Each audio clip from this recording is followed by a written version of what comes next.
सबसे पहले बाबा साहब भीमराव अम्बेडकर साहब जी को श्रद्धा के समर्पित करते हुए बहन कुमारी वात्रा जी को अपना आदर्श नेता मानते हुए बहुजन समाज पार्टी के नायक माननीय काशीराम जी को श्रद्धा के समर्पित करते हुए बहन जी को अपना नेता मानते हुए मंच पर बैठे हुए अभी हमारे जो मुख्य अतिथि हैं श्री कुलदीप ओके जी वो पहुंचे नहीं है। मुख्य अतिथि में हमारे मेघानंद जाटव जी प्रभारी नेत्र मंडल, दूसरे प्रभारी हमारे श्री बालकराम जी, श्री रवि जाटव जी, श्री नरेंद्र मौज जी,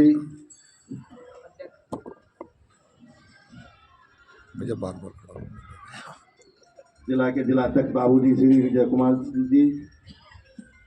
जिला के प्रभारी हमारे राजकुमार गौतम जी, विधानसभा के प्रभारी हमारे पूर्व में राज्य मंत्री जयराम सेन साहब, सम्मानित मंच सम्मुख बैठे हुए सभी को मैं जय भीम करता हूँ। भाइयों, आज ये कैडर मीटिंग कोड़ा कॉलोनी के इंदिरा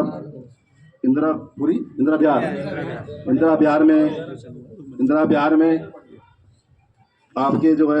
अम्बेडकर भवन में रखी गई है। तो मैं तो क्या एक छोटा सा कार्य करता हूँ, बाकी हमारे सीनियर लोग यहाँ बैठे हुए हैं जो आपको विस्तार से समझाएंगे। मैं तो आपसे ये कहना चाहूँगा कि लोकसभा के चुनाव आ रहे, लोग सब मिल करके अपने एक वोट और अपने रिश्तेदारों की वोट सब बहुजन समाज पार्टी को हाथ के वाले निशान पर डलवाएं और बहन जी को इस बार प्रधानमंत्री बनवाएं। जय भीम, जय भारत, खुदा। प्रभारी बाबू जी श्री दयाराम सैन जी, मैं चाहूंगा कि वो भी अपनी बात रखें।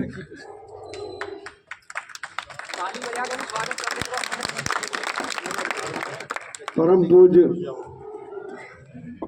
बौद्धेश्वर बाबा साहब भीमराव अम्बेडकर साहब, मान्यवर काशीराम साहब के चरणों में श्रद्धा के सुमन अर्पित करते हुए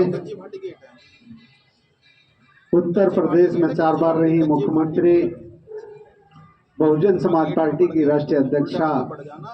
माननीय बहन जी को अपना आदर्श नेता मानते हुए आज के इस कैडर मीटिंग के आज के हमारे मुख्य अतिथि मंडल के हमारे मुख्य प्रभारी भाई कुलदीप कुमार ओके साहब, विशिष्ट अतिथि मेघानंद जाटव साहब, श्री बालकराम जाटव साहब, श्री रवि जाटव साहब, नरेंद्र मोहित एडवोकेट जाटव साहब और हमारे आज की अध्यक्षता कर रहे हमारे जिले के अध्यक्ष विजय सिंह बाबू जी जाटव साहब, साथ में बैठे भाई राजकुमार सेन साहब, देवेंद्र सेन जाटव साहब, ओमवीर जाटव साहब, रोहतास जी, भाई सुरेश सेन साहब, मदन सेन जी, श्याम सुंदर सेन जी, हमारे पार्षद धनपत भैया जी, भोपाल जी, सभी लगभग हमारे आज के इस कार्यक्रम का संचालन कर रहे हमारे बहुत ही युवा साथी और सम्मुख बैठे संचालन कर रहे जिले के हमारे विधानसभा के अध्यक्ष भाई डॉक्टर महेंद्र जी जाटव साहब, सम्मुख बैठे पार्टी के समर्थकों, मंचासीन सम्मानित सभी साथीगण और साथ में लगी विधानसभा से भाई तेजपाल जाटव साहब, लगभग बहुत सारे साथियों को मैं लगभग नज़दीकी से जानता हूँ। सभी का सम्मान मन से करते हुए सम्मानित साथियों, आज विस्तार में कैडर हमारे मुख्य अतिथि महोदय आपको देंगे। मैं तो केवल आप लोगों से ये निवेदन करना चाहता हूँ कि आप लोगों के प्रयास से, आप लोगों की मेहनत मशक्कत और बहन जी के आशीर्वाद से इस प्रदेश में आप लोगों ने 4 बार शासन किया है। आप 4 बार इस प्रदेश के राजा रहे हैं और उन 4 बार की सरकार में आप लोगों ने जो ख्याति प्राप्त की है, बहन जी ने जो शासन इस प्रदेश में चलाया है, सम्मानित साथियों, वो किसी से छुपा नहीं है। माननीय बहन कुमारी मायावती जी ने उस तर्ज पर शासन चलाया, उस पैटर्न पर शासन चलाया जो बाबा साहब भीमराव अम्बेडकर साहब हमको देकर के गए। बाबा साहब ने जो पैटर्न हमको दिया, दोस्तों बाबा साहब चाहते थे कि इस देश में समता मूलक समाज की स्थापना हो। बाबा साहब का सपना था कि इस देश में समता मूलक समाज की स्थापना हो। तो दोस्तों माननीय बहन कुमारी मायावती जी ने 4 बार जो सरकार चलाई, ठीक उसी तर्ज पर सरकार चलाई। और जो बहुजन समाज पार्टी का नारा था कि जिसकी जितनी संख्या भारी उसकी उतनी हिस्सेदारी के आधार पर माननीय बहन कुमारी मायावती जी ने सभी धर्म सभी जाति के लोगों को सम्मान देने का काम उत्तर प्रदेश में किया, जिसका जीता जागता उदाहरण मेरे जैसा छोटा सा कार्यकर्ता इस सैन समाज के बेटे को भी माननीय बहन जी ने राज्य बना करके इन बैकवर्ड समाज के लोगों को सम्मान किया है। आप लोगों ने बहुजन समाज के ऐसे लोगों को चुन चुन करके, जिन लोगों को गांव का मेंबर नहीं बनाया जाता था, जिन लोगों को कभी गांव का प्रधान तक नहीं बनाया जाता था, अब मेरे बहुजन समाज के लोगों, उन लोगों को माननीय बहन कुमारी मायावती जी ने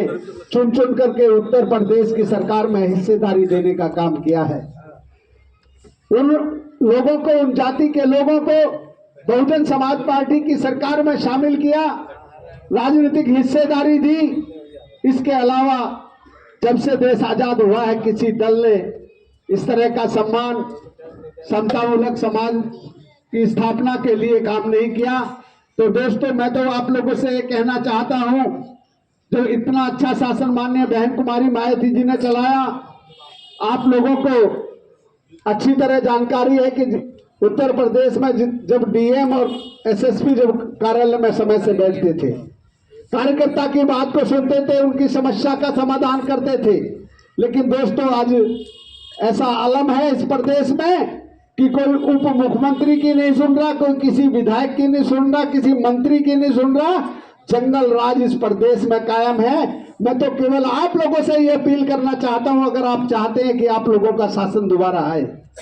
आप चाहते हैं कि इस प्रदेश की कमान, इस देश के समान कमान आप लोगों के हाथ में हो, तो मेरे बहुजन समाज के लोगों, आप लोग कमर कस लें। आने वाले समय में चुनाव कहीं दूर नहीं है। लोकसभा का चुनाव आप लोगों के बीच में, आप लोगों के सर पर है। हम लोगों को तय करना है कि माननीय बहन कुमारी मायावती जी ने जगह जगह कैडर मीटिंग्स के माध्यम से हम लोगों को जन जन तक ये आवाज पहुंचानी है कि भाई बहन कुमारी मायावती जी का शासन केवल बहुजन समाज के लोगों को नहीं, हर समाज के लोगों को, हर वर्ग के लोगों को समझ में आया। और हर वर्ग के लोग ये चाहते हैं कि माननीय बहन कुमारी मायावती जी जैसा शासन इस प्रदेश और इस देश में होना चाहिए। दोस्तों इसके लिए मैं आप लोगों से कहना चाहता हूं कि आने वाले समय में अगर आप अपना शासन पुनः स्थापित करना चाहते हैं, जनता की सरकार बनाना चाहते हैं, बाबा साहब के सपने को साकार करना चाहते हैं, तो मैं आप लोगों से इस अपील के साथ अपनी बात खत्म करता हूं। क्योंकि बहुत सारे वक्तागण हमारे बीच में बैठे हैं, मैं तो आप लोगों के बीच में पहले से आता रहा हूं, आता रहूंगा, अपनी बात विस्तार में बाद में रखूंगा। तो सामान्य साथियों, इन्हीं चंद शब्दों के साथ आप लोगों का बहुत बहुत धन्यवाद करते हुए, आप लोगों ने तफसील से मेरी बात को सुना। जय भीम, जय भारत, खुदा हाफिज़, धन्यवाद।